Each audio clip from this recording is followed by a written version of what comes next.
minus 5 minutes and counting. There's been another mass shooting in America. This time in a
Get out! Give me a knife. Give me a knife. Give me a knife. Watch your eyes.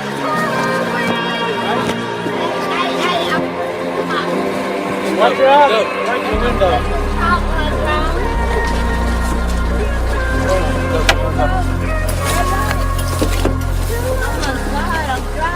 We're coming. We're coming. I'm gonna break this window. We're breaking the window. Do you have a knife? Do you have a knife? You do that. Tell me if you have a knife. I'll find it. I don't know.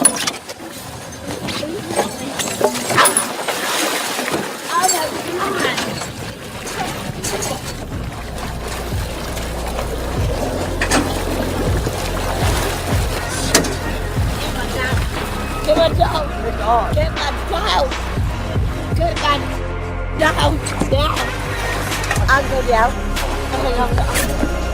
We can't get the dog. Here. Oh. I can't get the dog. That's Maybe she's gone. no, she better not be. I've been having. I got the dog. Oh! One to the boat. Out to the boat. Oh, we got the boat. Oh, I'm sorry.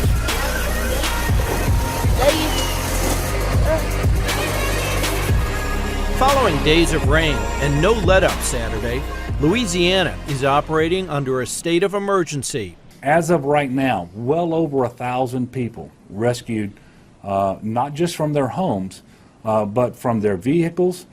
Some people not even from their vehicles. They've been clinging to trees and other things like this in swift moving floodwaters. Our number one public safety message is to tell people to stay home. If you don't need to be out, if you're high and dry in a safe place, stay there. The National Weather Service says starting Friday, 6 to 10 inches of rain fell on parts of Louisiana, with perhaps another 4 to 6 inches possible by Saturday afternoon.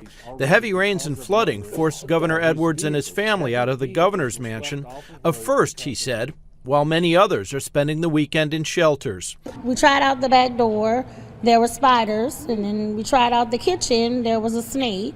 So then we fought through that and then finally got in the car. Mississippi and Alabama have also been struggling with heavy rainfall, and as the storm system continues to move slowly to the west, a flood watch for southwest Louisiana is in effect until Sunday afternoon. Ned Barker, The Associated Press.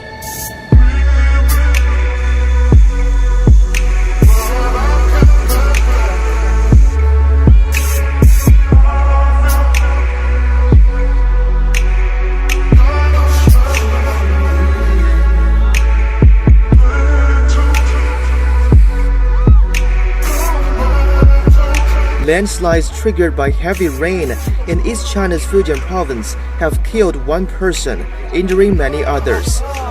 There were 23 passengers on board when the landslides triggered by heavy rain buried their coach in the East Chinese city of Longyan on Saturday. A woman was killed and 22 others managed to escape while some sustained minor injuries. Rescuers say many of the passengers are tourists from China's Taiwan. Further information is yet to be known. There's no shortage of water in Newburgh, New York, which sits on the banks of the Hudson River. For years, it's relied on Washington Lake to supply homes and businesses. But now the city must import its drinking water from elsewhere due to high levels of an industrial chemical known by the acronym PFOS, which has been linked to cancer and other health issues. People here are worried.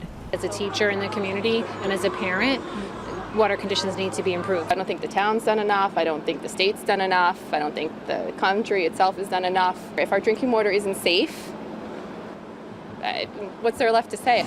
This is the source of Newburgh's problem, the local Air National Guard base and a foam used here to put out fires. PFOS, as well as the related PFOA, are widely used chemicals in things like nonstick pans and food wrappers. They've been found at alarming levels near airports and industrial sites. Turns out this problem isn't unique to Newburgh, New York. A new study by Harvard University finds high levels of the same toxic chemicals in the drinking water supplies of more than 6 million people spread out all around the country. And there's the issue of lead in water supplies, a problem that's particularly acute in Flint, Michigan, but also a concern in Newburgh and around the country. These are communities that are showing us that if we fail to protect our drinking water sources, it's expensive, not only in terms of dollars, but in human health, and that's the real tragedy. This is approximately 150 feet elevated above Washington Lake. The state of New York, which owns the air base, is spending millions of dollars to import water and upgrade Newburgh's filtration system, but has so far refused the city's request to test residents' blood. Let us at least put some of our residents' concerns at the level of importance they deserve. These are legitimate questions coming from people whose children gestated while their moms were drinking the water here. The cost of cleaning up the source of contamination could be borne by the federal government, but with more and more communities faced with contaminated water, Newburgh will have to fight for every penny. Rio's sailing venue called the dirtiest Olympic athletes have ever competed in. Floating garbage, even a sofa, seething with raw sewage. You've seen the pictures. We want to show you where it's all coming from. Even after recent improvement, only half of homes in Rio connected to a sanitation network. All you have to do is head uphill. That's where you find raw sewage and garbage flowing freely between houses. In the sprawling favela of Rocinha, José Martins de Oliveira has been fighting for basic services for decades. If we had sewage systems, we'd have good health, he says. Instead, we have tuberculosis, rashes, and gastrointestinal infections. He takes us on a tour of some of the 23 open sewage canals he's documented in the neighborhood. Oh my God. Here you can really see what this is all about. You have pipes coming straight out of people's bathrooms and kitchens, dripping the sewage down. There are even rats running around. It doesn't get worse than this. Flushed out, untreated, families of rats and a smell that just makes you gag, flowing past houses and along footpaths, whisking trash along with it, especially in heavy rains, until it all ends up on Rio's beaches, in the lagoon where rowers are competing, Team USA armed with antimicrobial suits, and Guanabara Bay where sailors and windsurfers are warned to shut their mouths against the toxic spray. Shasta Darlington, CNN, Rio de Janeiro. Pigs at 2 separate county fairs have tested positive for the same strain of swine flu, H3N2. The concern is we have it in some pigs at fairs, and we're out doing it, enhancing our education. Dr. James Averill with the Department of Agriculture and Rural Development tells me this specific strain is not unusual. It's not shocking to see that it's the same subtype of H3N2.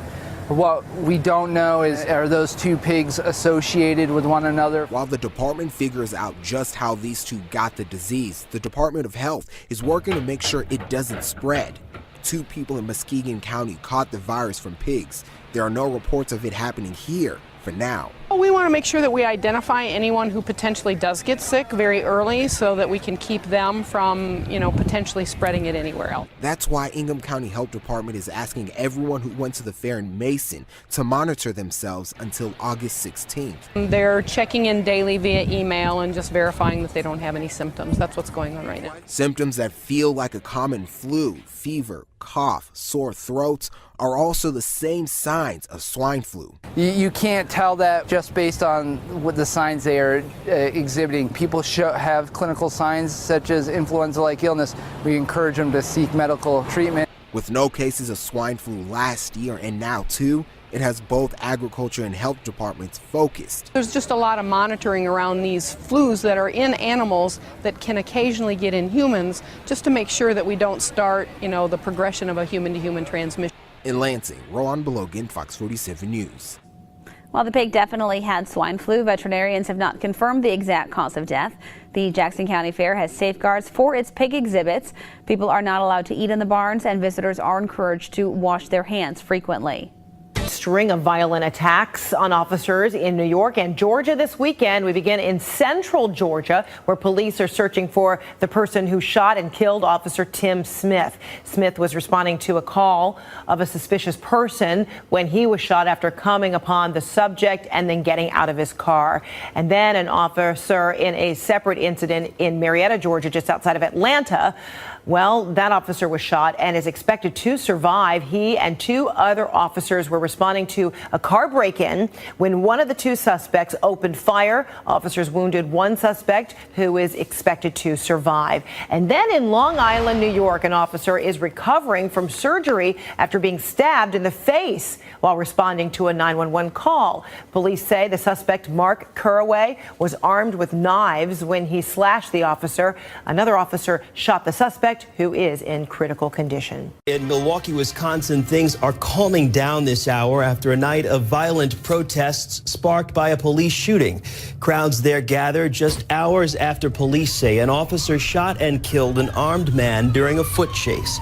During the protests, one officer was hit in the head by a brick thrown into a squad car. Police then moved in to clear the streets, as you see here, but they say protesters set 4 buildings on fire and threw rocks at the officers. Milwaukee's mayor spoke earlier about the shooting. Listen. He was hit by 2 bullets, one in the chest, one in the arm. That individual, who's a 23-year-old man, has died. The officer was wearing a body camera. It is my understanding that the body camera was operating. Because it involved the Milwaukee police and because an individual was killed, the investigation is being led by the state of Wisconsin. So the state of Wisconsin will be the one that will have access to that film from the body camera and is the one that is now undergoing the investigation. As you all know from what happened from that point, things deteriorated. When I left the scene, which was probably a little after 5 o'clock, there was still calm at that scene. Later in the evening, as we all now know, things got out of hand.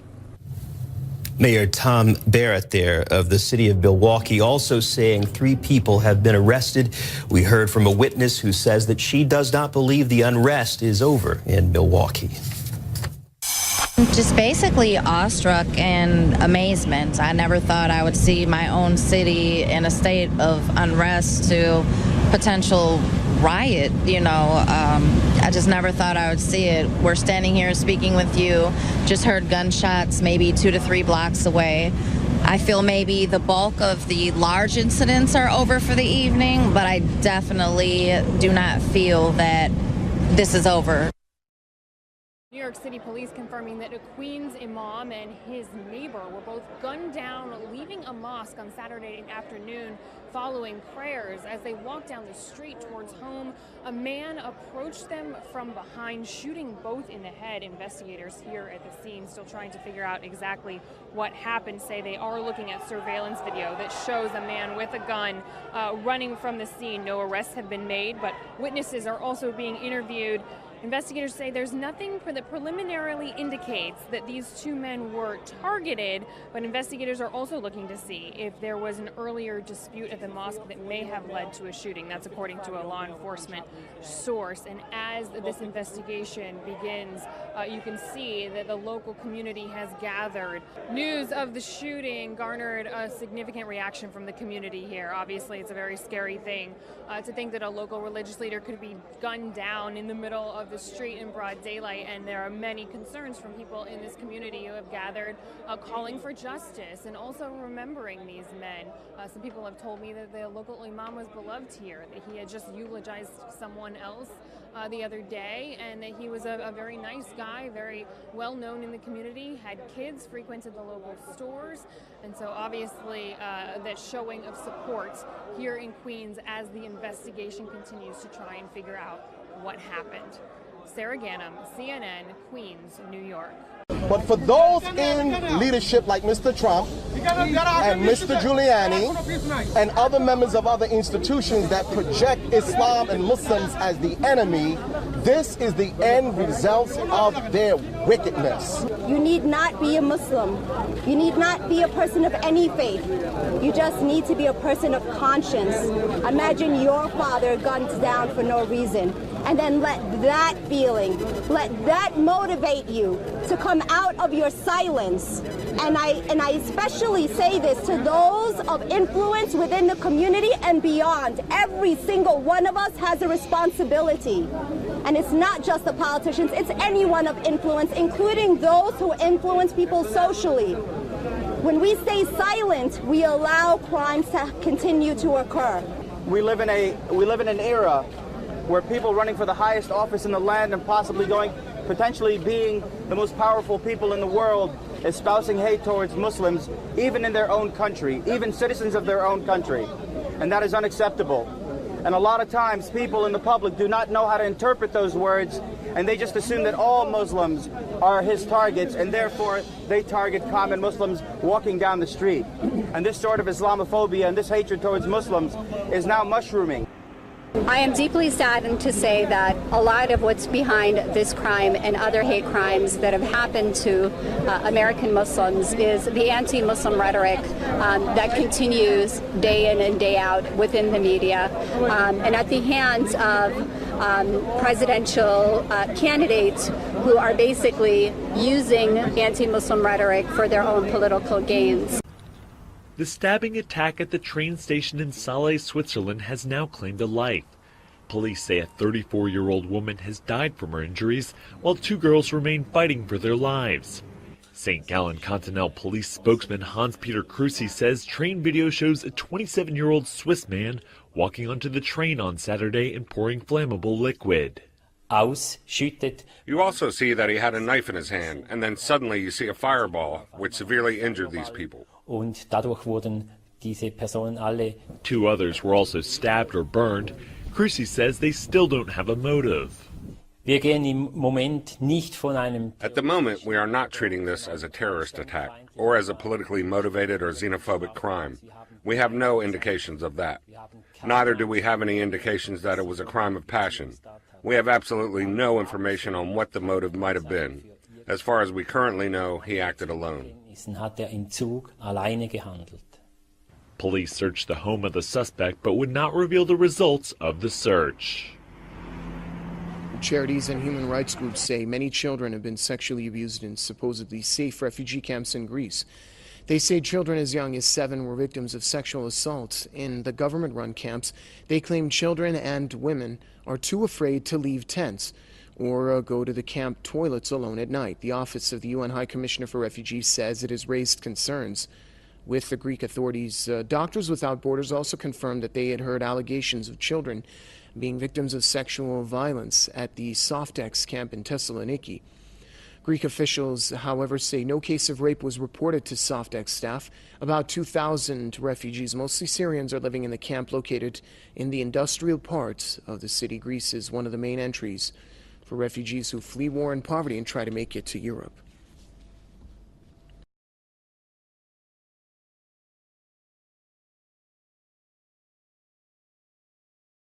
Security camera video shows the victim walking down the side of the road early on Wednesday, when he's suddenly hit from behind by a speeding truck. The driver stops, gets out of the vehicle, but instead of going to aid the injured man, he checks his truck for any damage and then drives away. Pedestrians and cars passed by, either unaware or indifferent to the man who lay bleeding on the side of the road. After some 30 minutes, a rickshaw driver pulled over, but instead of helping, he picks up the man's mobile phone and then just leaves. It was 90 minutes before police were finally called to the scene.